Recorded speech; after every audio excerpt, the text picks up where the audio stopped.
My name is Brandon Johnson, and I can't wait to be sworn in as the next mayor of the greatest city in the world.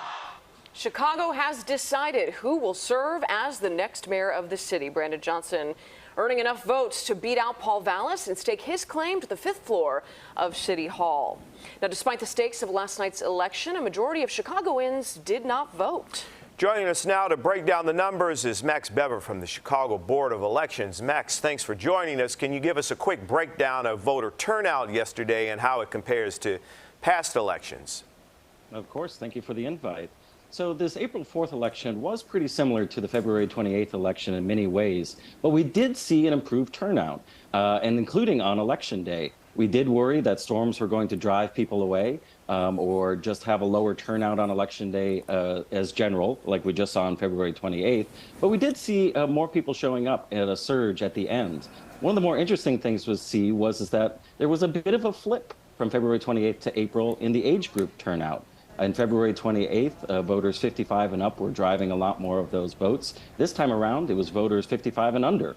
There was some vast improvements, especially in ages 25 to 34, and including in 18 to 24 too. 5,000 more votes, 17,000 more votes for 25 and up.